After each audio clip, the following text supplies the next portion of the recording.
नमस्कार दोस्तों, कैसे हैं आप। उम्मीद है कि आप अच्छे से होंगे, अच्छे से अपनी पढ़ाई और सेहत का ध्यान रख रहे होंगे। मैं ज्ञानेंद्र आज Allahabad high court group C और डी हिंदी का मॉडल पेपर सॉल्व करेंगे।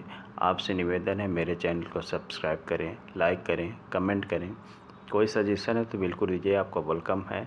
तो पहला क्वेश्चन है, निम्नलिखित विशेषणों में से संज्ञा पहचानिए। तो पहला क्वेश्चन है, आप विशेषण में से संज्ञा पहचानना है आपको। ए ऑप्शन है आसमानी, बी ऑप्शन है नियमित, सी ऑप्शन है पश्चात और डी ऑप्शन है अनुशासन। तो पहले का आंसर दीजिए। इसका आंसर क्या हो जाएगा, विशेषण में से संज्ञा आपको पहचानना है। तो इसका आंसर हो जाएगा ए, यानी संज्ञा हमारे 5 प्रकार की होती हैं। यानी उत्पत्ति के आधार पर 3 प्रकार की होती हैं, लेकिन उस सामान्यतः 5 प्रकार की संज्ञा होती है। जातिवाचक, व्यक्तिवाचक, भाववाचक, समूहवाचक और पदार्थवाचक। और विशेषण हमारे 4 प्रकार के होते हैं। नेक्स्ट क्वेश्चन लेते हैं। क्वेश्चन नंबर दूसरा, निम्न में से संज्ञा शब्द है। ए ऑप्शन है हरा, बी ऑप्शन है पतला, सी ऑप्शन है सभा और डी ऑप्शन है गहरा। तो आपको बताना है निम्न में से संज्ञा शब्द कौन सा है। तो इसका आंसर दीजिए क्वेश्चन नंबर दूसरे का। तो इसमें सभा यानी समूहवाचक संज्ञा है, इसलिए आंसर हो जाएगा सी। नेक्स्ट क्वेश्चन लेते हैं, क्वेश्चन नंबर तीसरा। और आपको ध्यान रखना है हिंदी में गलती नहीं होनी चाहिए, क्योंकि हिंदी में ऑलमोस्ट आपको 24 क्वेश्चन सही करने हैं, क्योंकि पेपर सरल होता है और सारे बच्चे हिंदी में एक भी गलती नहीं करते। लगभग हिंदी सबकी सही ही जाती है। तो क्वेश्चन नंबर तीसरा है, मुझे किस प्रकार का सर्वनाम है। तो आपको बताना मुझे किस प्रकार का सर्वनाम 6 प्रकार के होते हैं। पहला ऑप्शन है उत्तम पुरुष, दूसरा ऑप्शन है मध्यम पुरुष, सी ऑप्शन है अन्य पुरुष और डी ऑप्शन इनमें से कोई नहीं। तो बताइए मुझे किस प्रकार का सर्वनाम है। तो इसका आंसर हो जाएगा ए, यानी उत्तम पुरुष। यानी जो पुरुषवाचक सर्वनाम होता है उसके तीन प्रकार होते, उन्हीं में से मुझे जो है उत्तम पुरुष है। नेक्स्ट क्वेश्चन लेते हैं, आप भला तो जग भला रेखांकित शब्द का सर्वनाम है। जो आप भला जग भला में कौन सा सर्वनाम आपको ये बताना है। ए ऑप्शन है पुरुषवाचक सर्वनाम, बी ऑप्शन है निजवाचक सर्वनाम, सी ऑप्शन है निश्चयवाचक सर्वनाम और डी ऑप्शन है अनिश्चयवाचक सर्वनाम। तो क्वेश्चन नंबर 5वां बताइए, आप भला तो जग भला में कौन सा सर्वनाम है। तो इसमें हो जाएगा निजवाचक सर्वनाम, यानी आंसर हो जाएगा बी। नेक्स्ट क्वेश्चन लेते हैं,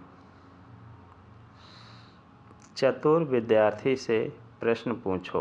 वाक्य में विशेषण आपको बताना है। चतुर विद्यार्थी से प्रश्न पूछो में कौन सा विशेषण है। ए ऑप्शन है विद्यार्थी, बी ऑप्शन है प्रश्न और सी ऑप्शन है चतुर और डी ऑप्शन है पूछो। तो इसका आंसर दीजिए, यानी क्वेश्चन नंबर 5वें का कौन सा आंसर हो जाएगा। तो बताइए इसमें क्या हो जाएगा। तो इसका आंसर हो जाएगा सी। आपको ध्यान रखना एक भी गलती नहीं करना, क्योंकि हिंदी पूरी आपकी सही होनी चाहिए। और आपका प्री में जो टारगेट होना चाहिए आपका 95 क्वेश्चन सही होने चाहिए। इसी हिसाब से मेंस में भी 95 सही होने चाहिए, क्योंकि ग्रुप डी में बहुत ज़्यादा मेरिट जाती है। इसलिए आप सावधानी से पेपर सॉल्व करें। अगला है, वह आदमी जो कल आपके घर आया था बहुत बड़ा ठग है। इस वाक्य में कितने विशेषण हैं आपको बताना है। तो विशेषण जो किसी की विशेषता बताता है वह विशेषण कहलाता है। तो इसमें बताइए, वह आदमी जो कल आया था आपके घर वह बहुत बड़ा ठग है। इसका आंसर क्या हो जाएगा, कितने इसमें विशेषण है। ए ऑप्शन है 3 विशेषण, बी ऑप्शन 2 विशेषण, सी ऑप्शन 3 विशेषण और डी ऑप्शन है 5 विशेषण। तो इसका आंसर दीजिए क्या हो जाएगा चौथे का। तो इसका आंसर हो जाएगा सी, यानी इसमें 4 विशेषण हैं। नेक्स्ट क्वेश्चन लेते हैं, क्वेश्चन नंबर 7, दिए गए विकल्पों में से नील कमल शब्द किस श्रेणी में आता है। तो इसमें आपको समास बताना है, कौन सा समास है नील कमल। और नील कमल में जो समास आपको बताना है, ए ऑप्शन है तत्पुरुष, बी ऑप्शन है कर्मधारय, और सी ऑप्शन है द्विगु, और डी ऑप्शन है बहुब्रीहि। तो इसका आंसर ये क्वेश्चन नंबर 7वें का क्या आंसर हो जाएगा। क्वेश्चन नंबर 7, तो तत्पुरुष यानी तत्पुरुष के जो है 5-7 भेद हो जाते हैं। जैसे कर्ता ने कर्म को करण से संप्रदान के लिए अपादान में पर से संबोधन हे हो अरे। और द्विग में जो है पहला वाक्य जो होता है सब संख्यावाचक होता है। बहुब्रीहि में जो है एक तीसरा पद प्रधान होता है। जैसे घनश्याम यानी घनश्याम किसको कहते हैं, श्री कृष्ण को। दशानन किसको कहते हैं, रावण को। और रही तत्पुरुष में दोनों पद प्रधान होते हैं। तो यानी 7वें का आंसर क्या हो जाएगा, क्वेश्चन नंबर 7वें का। तो आंसर हो जाएगा बी, नील कमल, यानी दोनों पद समान है, तो आंसर हो जाएगा बी यानी कर्मधारय। और इसमें काफ़ी अपवाद हो जाता है। जैसे नील कमल में कुछ लोग शंकर जी को कहते हैं तो बहुब्रीहि में जाते हैं, लेकिन इसको आयोग ने कर्मधारय समास माना है। ठीक है। तो आगे जैसे चंद्रमुख मलयाई, चंद्रमुख यानी जो चंद्र के समान है मुख। नेक्स्ट क्वेश्चन, निम्नलिखित लोकोक्ति मुहावरे का क्या आशय है। घड़ों पानी पड़ना। अब घड़ों पानी पड़ना इसका मतलब आपको बताना है। ए ऑप्शन है गुस्सा होना, बी ऑप्शन है पानी खत्म होना, सी ऑप्शन बहुत ज़्यादा नहाना, डी ऑप्शन है शर्मिंदा होना। तो क्वेश्चन नंबर 8वें का आंसर दीजिए, क्या हो जाएगा, घड़ों पानी पड़ना। तो जब घड़ों पानी पड़ना इसका मतलब होता है शर्मिंदा होना, यानी आंसर हो जाएगा डी। नेक्स्ट क्वेश्चन लेते हैं। घड़ों पानी पड़ना का मतलब होता है शर्मिंदा होना। नेक्स्ट क्वेश्चन, चिरायु शब्द में उपसर्ग आपको बताना है। अब उपसर्ग और प्रत्यय दो होते हैं। उपसर्ग वे शब्द होते हैं जो वाक्य के यानी शब्द के आगे जुड़ते हैं। प्रत्यय वे शब्द होते हैं जो शब्द के बाद में जुड़ते हैं। तो आपको बताना है चिरायु में कौन सा उपसर्ग है। ए ऑप्शन है चिर, बी ऑप्शन है चीरा, सी ऑप्शन है चिर, और डी ऑप्शन है यू। तो बताइए चिरायु में कौन सा उपसर्ग है। क्वेश्चन नंबर 9, तो अगर चिरायु का हम संधि विच्छेद करेंगे तो चिर प्लस आयु आएगा। चिर प्लस आयु, इस तरह संधि विच्छेद कर लीजिए, आसानी से आपको आंसर मिल जाएगा। तो इसका आंसर हो जाएगा, क्या हो जाएगा, ए, यानी आंसर हो जाएगा ए, 9 का ए। अब जो हिंदी में उपसर्ग होते हैं वो 13 होते हैं। हिंदी में उपसर्ग 13 होते हैं और संस्कृत में 22 होते हैं।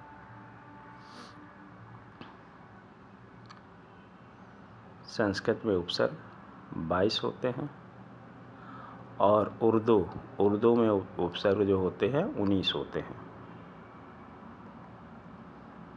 उर्दू में उपसर्ग 19 होते हैं। और आपसे निवेदन है मेरे चैनल को सब्सक्राइब करें, लाइक करें, कमेंट करें, कोई सजेशन है बिल्कुल दीजिए, आपका वेलकम है। नेक्स्ट क्वेश्चन लेते हैं। दिए गए विकल्पों में से ज्येष्ठ का तद्भव क्या होगा। जो ज्येष्ठ है उसको आप बताना है, ज्येष्ठ का तद्भव क्या होगा। जो तो ए ऑप्शन है, ए ऑप्शन है जेठ, बी ऑप्शन जेठानी, सी ऑप्शन है जेठमलानी, और डी ऑप्शन है ज्येष्ठ। तो इसका आंसर बताइए। क्वेश्चन नंबर 10, जेठ का तद्भव। तो तद्भव और तत्सम दो प्रकार के शब्द होते हैं, यानी दो प्रकार के शब्द होते हैं, यानी तत्सम और तद्भव।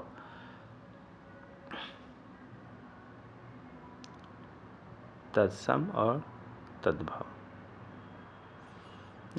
जो तत्सम वे शब्द होते हैं जो संस्कृत के हैं, संस्कृत के शब्दों को तत्सम कहते हैं, यानी उसी तरह जिस तरह संस्कृत में है उसी तरह उनका प्रयोग करते हैं, वो तत्सम शब्द का बोलते हैं। तद्भव शब्द वे शब्द होते हैं जो संस्कृत के शब्द थे, लेकिन उनका प्रयोग होते होते वो इस तरह बदल गए हैं कि आज हिंदी में उनका अलग रूप ही हो गया, हिंदी में बोले जाने लगे, तो उन्हें तद्भव कहते हैं। यानी संस्कृत के शब्द जो बदल गए हैं वो तद्भव कहलाते हैं। तो इसका आंसर हो जाएगा ए, यानी जेठ, ज्येष्ठ का तद्भव जो होगा जेठ होगा। नेक्स्ट क्वेश्चन लेते हैं। निम्नलिखित में से कौन सा शब्द अनिवार्य का विपर्य यानी अपोजिट बताना है, विलोम है। अनिवार्य का विलोम बताना है आपको। ए ऑप्शन है निवार्य, बी ऑप्शन अनिवार्य, सी ऑप्शन औपचारिक, डी ऑप्शन है वैकल्पिक।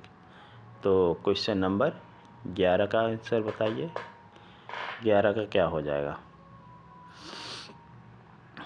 तो इसका हो जाएगा अनिवार्य। अनिवार्य मतलब जो ज़रूरी है, जिससे बचा नहीं जा सकता, और जिससे बचा नहीं जा सकता उसका अपोजिट क्या हो जाएगा? वैकल्पिक, यानी जिसके पास ऑप्शन है।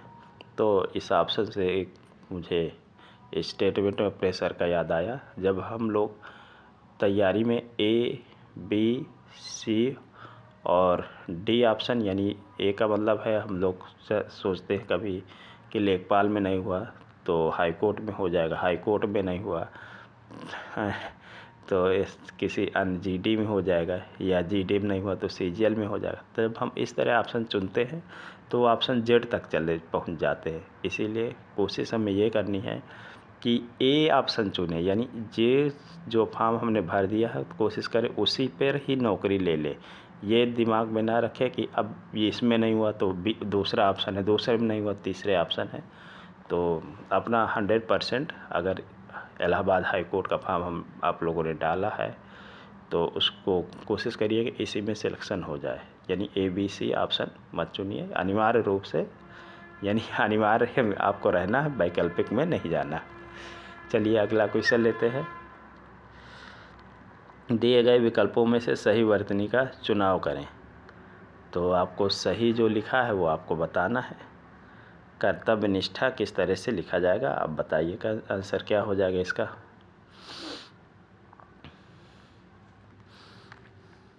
ए ऑप्शन है, बी ऑप्शन है, सी ऑप्शन है, डी ऑप्शन है। तो इसका आंसर दीजिए क्या हो जाएगा? तो कर्तव्य निष्ठा इस तरीके लिखा जाएगा, यानी आंसर हो जाएगा बी। नेक्स्ट क्वेश्चन है। दिए गए वाक्य के लिए दिए गए एक शब्द के विकल्पों में से उचित विकल्प चुनें। जो सब कुछ जानता है उसे क्या कहते हैं आपको बताना है, यानी वन वर्ड सब्स्टिट्यूशन बताना है आपको, यानी वाक्यांश के लिए एक शब्द। तो जो सब कुछ जानता है, ए ऑप्शन है सर्वज्ञ, बी ऑप्शन शत्रुघ्न, डी ऑप्शन है, सी ऑप्शन वैज्ञानिक, डी ऑप्शन है स्वार्थी। तो क्वेश्चन नंबर 13 का आंसर बताइए। जो सब कुछ जानता है, तो जो सब कुछ जानता है वो यानी सर्वज्ञ हो जाएगा। शत्रुघ्न यानी जो शत्रु का विनाश करता है वो शत्रुघ्न का होता है, उसके लिए वन वर्ड सब्स्टिट्यूशन होता है शत्रुघ्न। वैज्ञानिक जो विज्ञान के खोज वगैरह करता है या विज्ञान के आविष्कार करता है वह वैज्ञानिक है। जो अपने बारे में ही सिर्फ सोचता है वो स्वार्थी होता है। नेक्स्ट क्वेश्चन है। फूल निम्नलिखित में से कौन सी संज्ञा है? ए ऑप्शन है भाववाचक, बी ऑप्शन है जातिवाचक, सी ऑप्शन है समूहवाचक, डी ऑप्शन इनमें से कोई नहीं। तो फूल आप बताइए कौन सी संज्ञा हो जाएगी? जैसे संज्ञाएं आपकी 5 प्रकार की होती हैं, व्यक्तिवाचक, जातिवाचक और पदार्थवाचक, समूहवाचक और भाववाचक। तो बताइए इसमें से फूल कौन सी संज्ञा हो जाएगी? तो क्वेश्चन नंबर 14 का आंसर क्या हो जाएगा? जातिवाचक। जातिवाचक संज्ञा का मतलब ये अर्थ ये होता है कि किसी एक पूरे स्पीसीज यानी पूरी जो है उसकी प्रजाति को बताता है। जैसे फूल की एक प्रजाति होती है और उसमें भी से अगर फूल में भी कई उनके नाम होते हैं, जैसे कमल का फूल आ जाए तो व्यक्तिवाचक हो जाएगा। भाववाचक क्या संज्ञा कौन सी होती है? जिसमें फीलिंग होती है, जैसे घृणा, ईर्ष्या, खुशी, ये होते हैं भाववाचक संज्ञा। समूहवाचक क्या होते हैं? ग्रुप यानी जैसे क्लास है, आर्मी है, मॉब है, तो ये समूहवाचक संज्ञा है। नेक्स्ट क्वेश्चन लेते हैं। Question number 15। दिए गए 4 विकल्पों में से 3 का लिंग समान है यानी जेंडर समान है। विसंगत विकल्प को चुनना है। ए ऑप्शन है कविता, बी ऑप्शन है पहाड़, सी ऑप्शन है मिठाई, डी ऑप्शन है प्यास। तो बताइए भाई इसमें से कौन सा जो है 3 या तो स्त्रीलिंग है और उनमें से 1 पुल्लिंग होगा या 3 पुल्लिंग होंगे और 1 स्त्रीलिंग होगा। तो जेंडर आपको बताना है। तो बताइए इसका क्वेश्चन नंबर 15 का क्या आंसर हो जाएगा? तो इसका आंसर हो जाएगा पहाड़, क्योंकि पहाड़ जो है पुल्लिंग है, बाकी सारे जो 3 वाक्य हैं वो स्त्रीलिंग है। और लिंग 2 तरह से होते हैं, पुल्लिंग और स्त्रीलिंग। क्वेश्चन नंबर 16 की तरफ हम लोग बढ़ते हैं। निम्नलिखित में से कौन सा शब्द परमार्थ शब्द का विलोम है? जो परमार्थ का विलोम है वो आपको बताना है। और आप भी थोड़ा परमार्थी बन जाइए, मेरे चैनल को सब्सक्राइब कर दीजिए। चलिए, स्वार्थी बनना तो कोई बात नहीं। ए ऑप्शन है स्वार्थ, बी ऑप्शन है साक्षर, सी ऑप्शन है मूर्ख और डी ऑप्शन है इनमें से कोई नहीं। तो भाई बताइए परमार्थ शब्द का विलोम क्या हो जाएगा? Question number 16।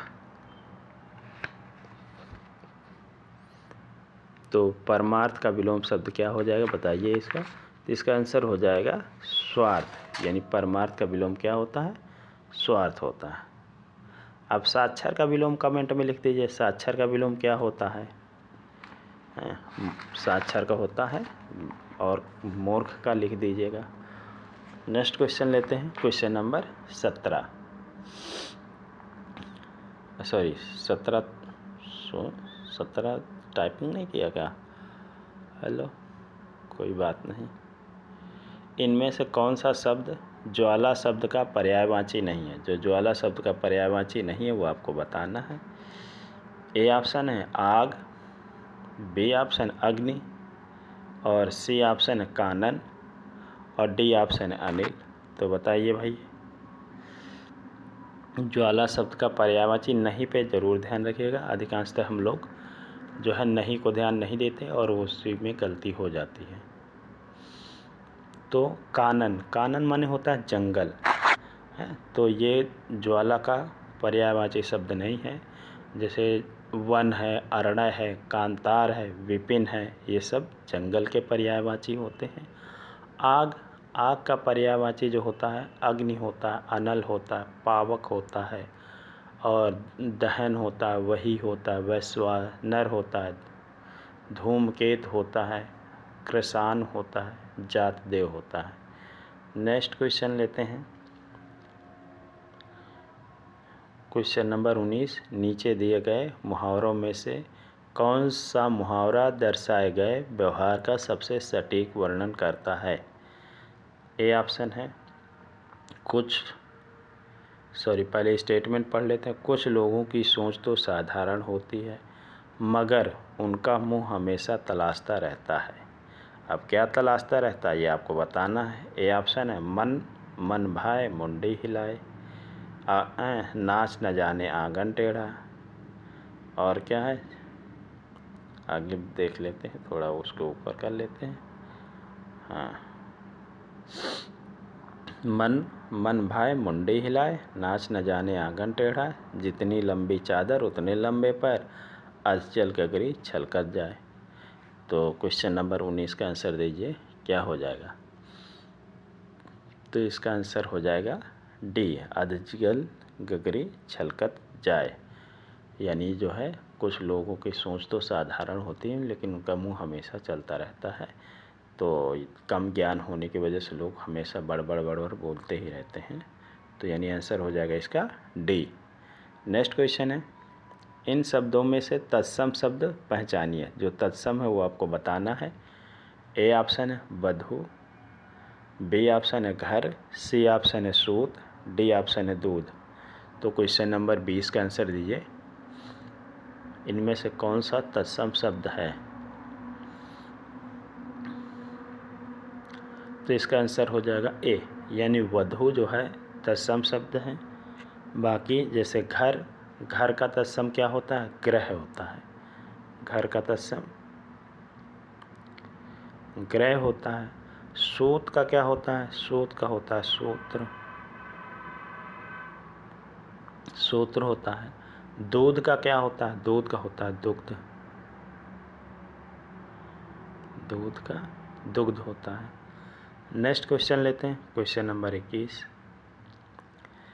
इनमें से कौन सा शब्द इच्छा का पर्यायवाची नहीं है? जो इच्छा का पर्यायवाची नहीं वो आपको बताना है। ए ऑप्शन है लिप्सा, बी ऑप्शन है कामना, सी ऑप्शन वैभवी और डी ऑप्शन स्पृहा। तो क्वेश्चन नंबर 21 का आंसर बताइए। इच्छा का पर्यायवाची नहीं, नहीं पे ध्यान रखना है आपको। क्वेश्चन नंबर 21 का आंसर दीजिए। इसका हो जाएगा वैभवी, यानी इसका जो है लिप्सा, कामना, स्पृहा, ये सब ये इच्छा के पर्यायवाची हैं। और जो वैभवी है ये अपोजिट, ये अलग है।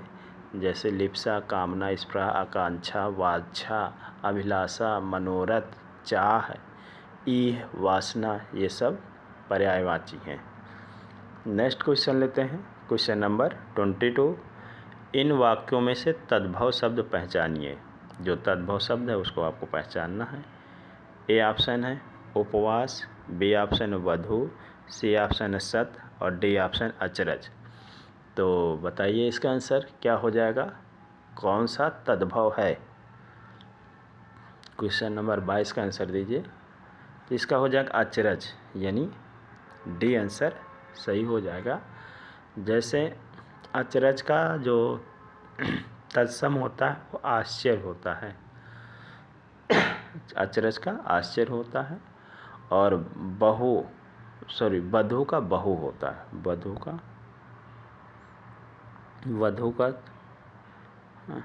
का बहु होता है तत्सम।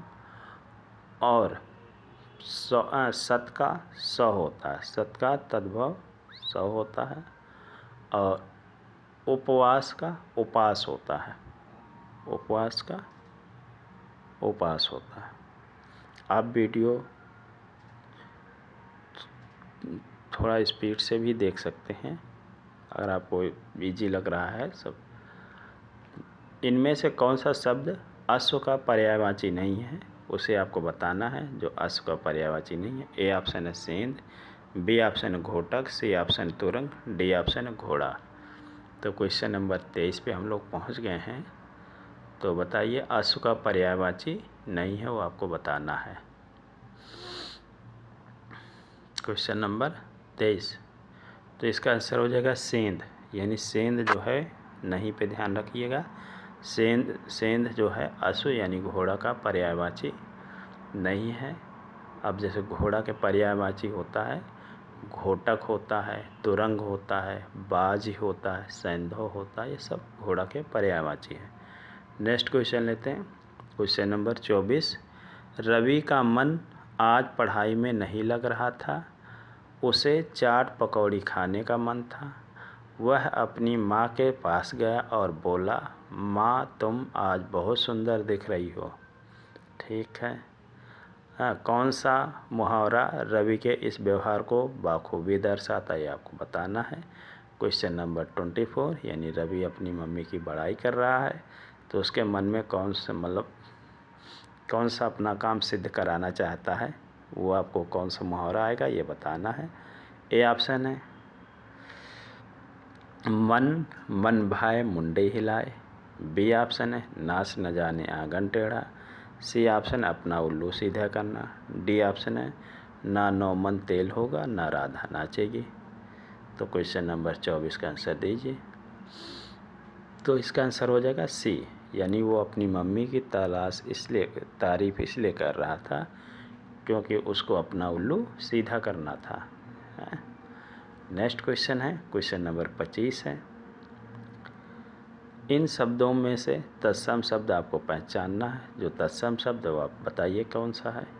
ए ऑप्शन है अज्ञानी, बी ऑप्शन अदरक, सी ऑप्शन है किवाड़, डी ऑप्शन है गांव। तो बताइए भाई साहब, इसमें जो है इन शब्दों में से तत्सम शब्द कौन सा है। तो इसका आंसर हो जाएगा ए अज्ञानी, यानी 25 का आंसर हो जाएगा ए। कैसा लगा आपको वीडियो ज़रूर कमेंट करिएगा, और आप कोशिश करिएगा हिंदी में कोई गलती ना हो, यानी 25 में 25 ही सही करने की कोशिश करिएगा, क्योंकि जीएस में 1-2 क्वेश्चन ऐसे आ जाते हैं करंट अफेयर के जो 1 साल या 2 साल पुराना होता है, और जीएस में 1-2 गलती होने की चांस रहते हैं।